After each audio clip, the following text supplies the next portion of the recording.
नमस्कार, मैं हूं पराशर नारायण मिश्रा और आज मैं आपको कहानी सुनाने वाला हूं। हाँ, ये वो कहानी है जो कि आपके जीवन से भी उतना ही ताल्लुक़ रखती है जितना कि मेरे जीवन। और इस कहानी का शीर्षक है बचपन की याद। पूरे साल इंतज़ार करने के बाद आज वो दिन आ ही गया जिस दिन का मुझे बेसब्री से इंतज़ार था। आज का दिन सभी दिन से अलग था। सूरज तो रोज़ ही उगता है, मगर आज इसमें एक नई सी चमक। फूल तो रोज ही खिलते हैं, मगर आज ये और भी ज़्यादा प्यारे लग रहे थे, मानो खुशी से खिलखिला रहे। वो कोयल की मीठी आवाज़, हवा में भी आज एक नई ताजगी थी, मानो आज सारा वातावरण खुश सा लग रहा था। और मेरी इस खुशी का कारण था गांव जाना। जी हाँ, आपके जीवन में भी ये एक सुंदर सा लम्हा आया होगा जब आपको इस दिन का बेसब्री से इंतज़ार रहा होगा कि कब मैं गांव जाऊं, कब वो दिन आए। और फाइनली आज वो दिन आ गया था। माँ रसोई में गरम गरम पकवान बना रही थी और बाबूजी से पूछ रही हैं कि अरे इतना तो काफ़ी है ना, कहीं ये कम तो नहीं पड़ जाएंगे, थोड़ा सा और बना लेती। उधर से बाबूजी ने उत्तर दिया कि अरे सुबह से खाना बनाने में लगी हो, ये हमारे लिए ही है ना, या पूरे मोहल्ले को दावत देनी है। तभी माँ ने थोड़ा क्रोध में कहा कि अजी आपको कुछ नहीं पता, आप तो चुप ही रहिए। बाबूजी सारी पैकिंग में लगे हुए थे। पूरा घर आज ऐसा लग रहा था मानो हम अपना घर शिफ्ट कर रहे हैं। मैं और मेरी छोटी बहन दिव्या, हम आपस में ही लड़ झगड़ रहे थे। हमें पैकिंग वैकिंग से कोई लेना देना नहीं। हम तो बस इस चीज़ का इंतज़ार कर रहे थे कि गाड़ी कब आएगी और हम उस पर कब झूलते हुए स्टेशन तक पहुंचेंगे और कब हम ट्रेन में बैठकर गांव पहुंचेंगे। फाइनली गाड़ी घर पर आ गई और मैं सबसे पहले दौड़कर जाने लगा, लेकिन मेरी बहन मुझसे पहले जाकर गाड़ी में बैठ गई और फिर झगड़ा शुरू। उधर से माँ की आवाज़ आई कि पहले दही खा लो, दही खाकर घर से निकलना शगुन होता है। शगुन वगुन का तो पता नहीं था, लेकिन दही मुझे बहुत पसंद है, तो मैंने झट से दही खा ली और हम सभी रवाना हो गए गांव जाने के लिए। मेरे बाबूजी का सिद्धांत थोड़ा अलग था कि सफ़र में जाते वक्त हमेशा समय से पहले पहुंचना चाहिए। और इसी प्रकार हम भी स्टेशन पर 4 घंटे पहले जाकर बैठ गए। कभी जिस प्लेटफॉर्म पर स्पीकर में बोलने वाली दीदी हमें बोर किया करती थी, आज वही दीदी को इमोशंस का नाम देकर हम याद करते। अब तो बस उस वक्त का इंतज़ार था कि कब दीदी बोले कि कृपया ध्यान दीजिए, गाड़ी संख्या 996600 नई दिल्ली से चलकर पटना, दरभंगा, सकरी, समस्तीपुर, मधुबनी से होते हुए जयनगर तक जाने वाली ट्रेन प्लेटफॉर्म संख्या 5 पर आने वाली है। फाइनली ट्रेन आ गई और फिर अब इस बात का झगड़ा था कि ट्रेन की विंडो सीट पर कौन बैठे। इस भूल में ना रहे कि इस बार सिर्फ मैं और मेरी बहन ही झगड़े में शामिल थी। इस बार झगड़े में शामिल मेरी माँ भी थी, लेकिन ये झगड़ा ज़्यादा देर तक टिक ना सका क्योंकि मेरी माँ ने हम दोनों को एक एक चाटा मारा और खुद ही विंडो सीट पर जाकर बैठ गई। खिड़की से बाहर देखने में पता नहीं क्या मज़ा था।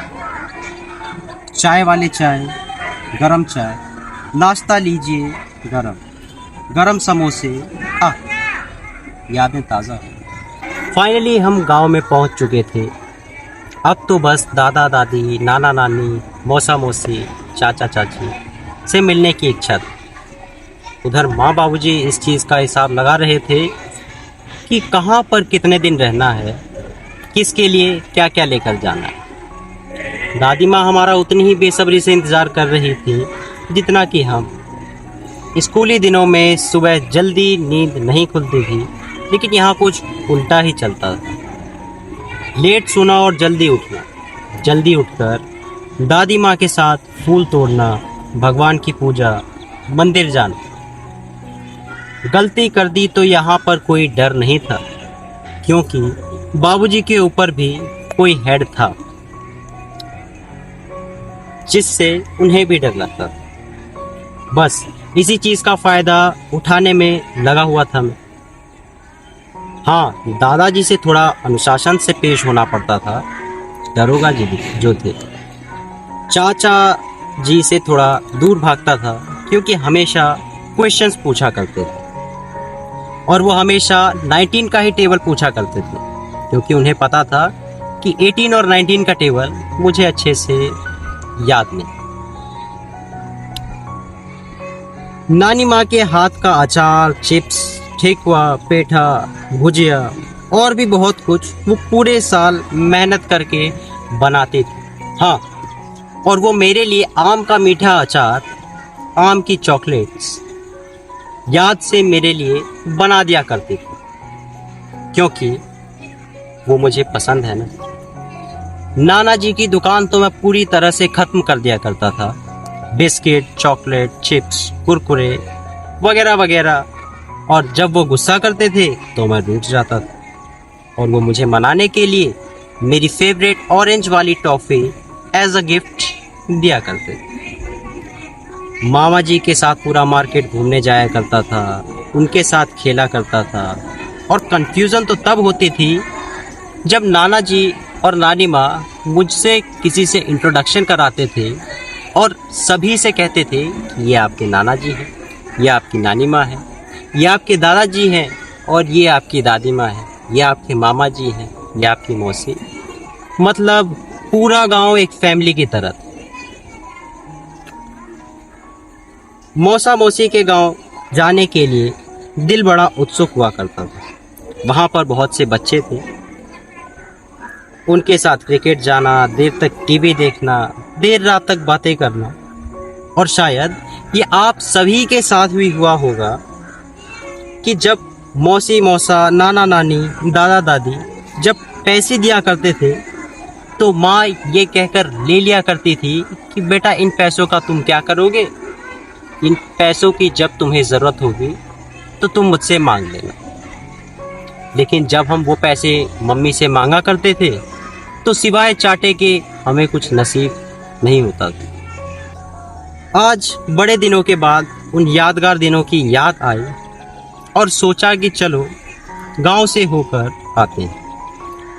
अपना बैग पैक किया और निकल गया गांव की ओर।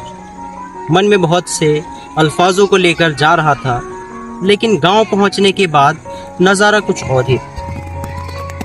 कोयलों की कूक की जगह गाड़ियों की आवाज़ों ने ले ली थी।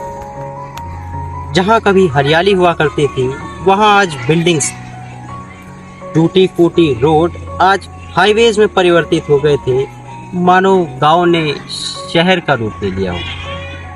लेकिन फिर भी मैं नानी के घर काफ़ी आशाओं के साथ पहुंचा। नानी का घर इसलिए, और नानी का घर ही क्यों, तो नानी का घर इसलिए क्योंकि बचपन से ही मुझे नानी माँ से ज़्यादा लगाव रहा था। 5 सालों तक नानी माँ के साथ जो रहा।